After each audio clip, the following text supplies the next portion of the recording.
Empty Vegas hotel rooms aren't just a tourism problem. They are the first domino in an economic collapse that could destroy an entire state. When hotels cannot fill rooms, they cut staff. When they cut staff, local businesses lose customers. When businesses close, unemployment skyrockets. It is a death spiral disguised as market repositioning. But here is what should terrify every American. Vegas was supposed to be recession-proof, tourism-proof, and crisis-proof. If the entertainment capital of the world cannot survive its own pricing strategy, what does that mean for every other city dependent on tourism? In this video, I will reveal how the empty hotel crisis is spreading beyond the Strip and threatening to destroy Nevada's entire economic foundation, and I will expose why this disaster was entirely preventable but completely ignored. The question that should haunt every taxpayer is, how many other recession-proof industries are one bad strategy away from total collapse? What you're witnessing in Las Vegas right now is nothing short of an economic meltdown in slow motion. Major Strip properties are operating at just 40 to 60% occupancy during what should be their busiest seasons. Think about that. Nearly half of all rooms are sitting empty, while these massive properties maintain full operational costs. And the math simply does not work. Each empty room represents roughly $300 to $500 in lost revenue every day when you factor in not just the room rate, but the gambling, dining, and entertainment spending that never materializes. For a 3,000-room property, that adds up to as much as $1.5 million in daily losses. The hotel's response: cutting staff to the bone. Since 2022, major Strip properties have eliminated between 20 and 30% of their workforce through layoffs that rarely make national headlines. That is thousands of housekeepers, servers, dealers, and maintenance workers suddenly without income. These are not minimum wage positions either.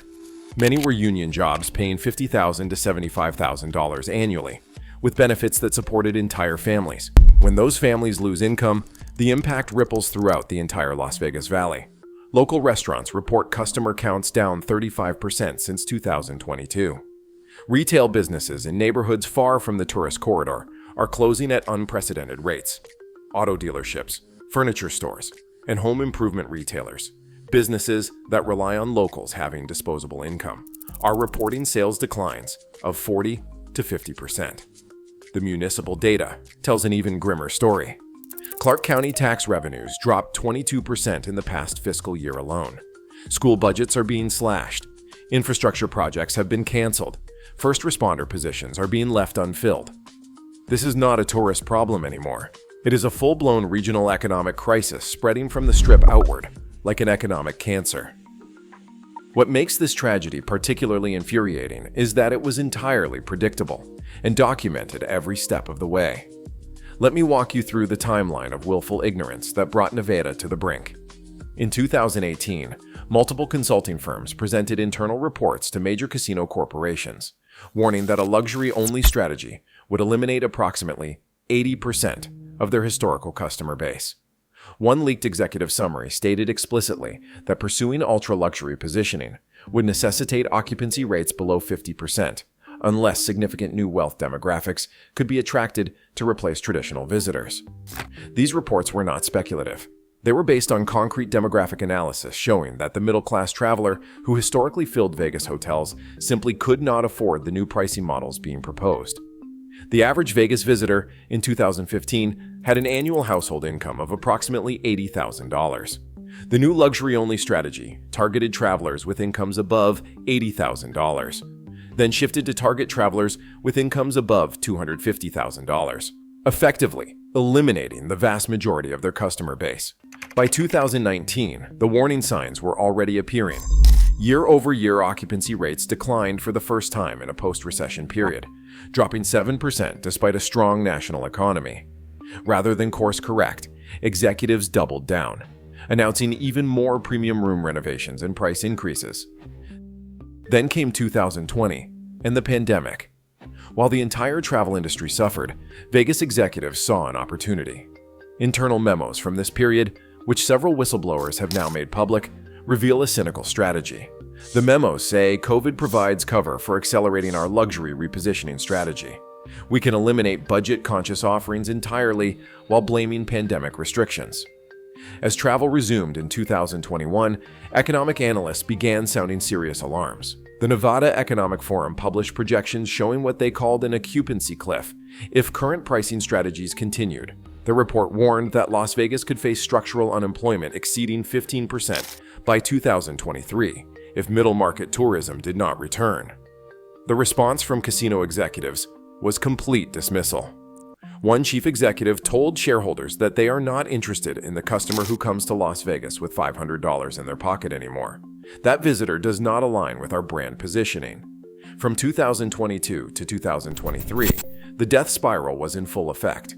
Hotels maintained high rack rates while offering desperate last-minute discounts through opaque channels, creating a worst of both worlds scenario. They still priced out advanced planners, while training last-minute bookers to wait for discounts, destroying predictable booking patterns. Staff layoffs accelerated. First came optimization rounds that eliminated 10 to 15% of positions. Then restructuring cut another 10%. Now we are seeing entire departments outsourced to third-party contractors who pay half the wages and provide no benefits. The most damning evidence of all is internal occupancy reports leaked by hotel employees, showing that actual occupancy rates are far worse than what is reported to investors. Published figures claim 70 to 75% occupancy. Internal systems show true occupancy hovering around 45 to 50%, with extensive use of complementary rooms to mask the severity of the problem. But what's driving this economically suicidal strategy? Why would executives continue down a path that's clearly destroying their own businesses and the entire regional economy? The answer lies in a toxic combination of corporate ego and financial desperation that's preventing a necessary course correction. For the executives who champion the luxury-only strategy, admitting failure now would mean career suicide. Many staked their professional reputations on the premise that Vegas could transform itself into a destination exclusively for the wealthy. These same executives received massive compensation packages, some exceeding $25 million annually, based on the promise that higher room rates would offset lower occupancy. To admit the strategy failed would trigger not just termination, but potential shareholder lawsuits for mismanagement. We are talking about personal financial liability that could reach into the tens of millions of dollars for some executives. Wall Street analysts share responsibility for this disaster. The same financial firms that enthusiastically endorse the luxury repositioning strategy and projected record profits now face their own liability issues. If they acknowledge the strategy has failed, their credibility and potentially their legal standing would be devastated. Then there is the private equity factor. Since 2018, private equity firms have acquired controlling interests in multiple strip properties based on business models that projected continuous luxury price growth. These firms typically operate with 5 to 7 year exit strategies that require increasing valuation metrics. Admitting the luxury strategy failed would collapse property valuations and trigger massive losses for these investors. The result is an ecosystem of mutual delusion where acknowledging reality would mean financial catastrophe for everyone involved in promoting the failed strategy. So instead, they continue the charade, maintaining unsustainable pricing while cutting costs through layoffs, reduced services, and facility closures. Meanwhile, Nevada residents are documenting the economic carnage in real time. Social media groups like Vegas Locals in Crisis have grown to over 50,000 members, with hundreds of posts daily from displaced workers. Former hotel employees share stories of losing homes after decades of stable employment. One former banquet server writes that they worked at the same property for 22 years. Now, at 58, they are living in their daughter's spare bedroom and cannot find work anywhere. Local business owners document the collapse of their customer base as the crisis spreads. A restaurant owner 10 miles from the Strip reports that they are down 70% from 2019. Most of the regular customers were hotel workers with good incomes. They have either left the state or cannot afford to eat out anymore. Economic reports show state tax revenue plummeting as tourism spending declines. The Nevada Department of Taxation latest quarterly report shows gaming tax collections down 28% year over year, room tax down 32%, and sales tax down 24%. These are not just numbers. They represent school funding, public safety resources, and essential services vanishing. Perhaps most disturbing are the community impact videos flooding local social media. Residents document once thriving strip malls, now 70% vacant.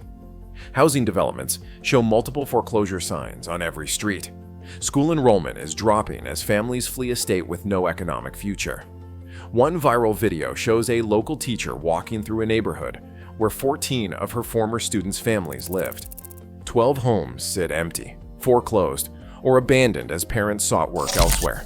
She says this is not a recession, it is an exodus. But Nevada's crisis isn't staying contained, it is spreading to every tourism-dependent economy nationwide, creating a blueprint for disaster that should terrify communities from Orlando to Anaheim.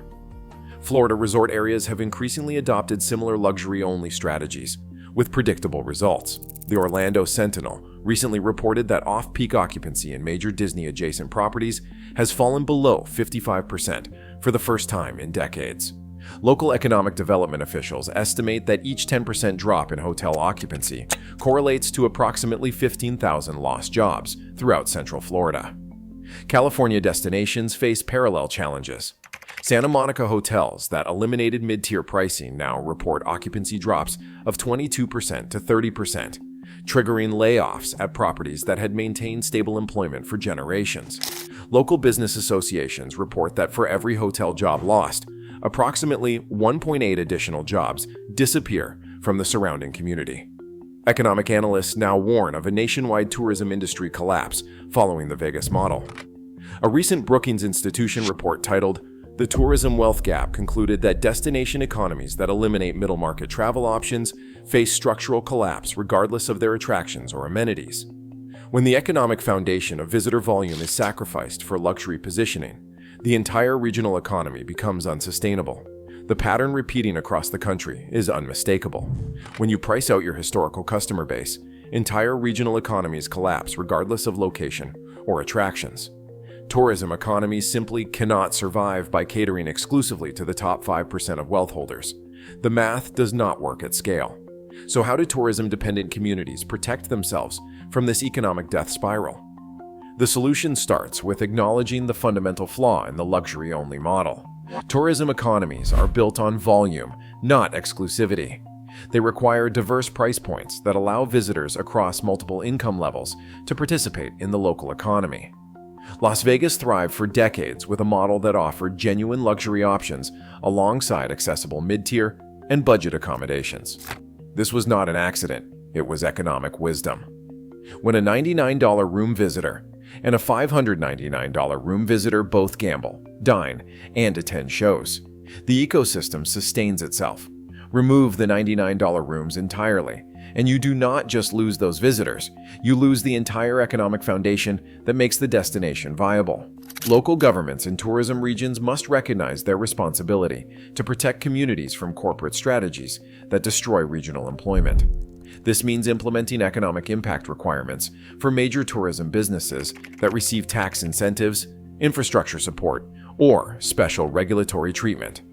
Several municipalities are now exploring economic stability ordinances that would require large hotel properties to maintain minimum employment to room ratios or face penalty taxes. Others are considering occupancy-based tax structures that would increase costs for properties that maintain artificially high prices while rooms sit empty. Workers and residents in these communities must demand economic policies that prioritize sustainable employment over luxury branding. The Vegas Local Protection Act, currently gathering signatures for ballot inclusion, would require properties receiving gaming licenses to maintain minimum occupancy thresholds or face regulatory review. Similar measures could protect tourism workers nationwide. For investors, the message should be clear. Demand business models based on economic reality, not aspirational luxury positioning that destroys fundamental value. The companies that acknowledge this failed strategy first and pivot toward inclusive pricing will likely emerge as market leaders in the recovery. The choice facing tourism destinations nationwide is stark. They must either admit the luxury-only strategy failed and rebuild sustainable visitation models, or watch entire regions become economic graveyards, sacrificed to corporate pride and executive delusion. They chose corporate pride over your community's survival, and they called it business strategy. Are you watching tourism-dependent jobs disappear in your area? Share your economic destruction stories below. We are exposing this together. Subscribe if you want communities protected from corporate suicide missions.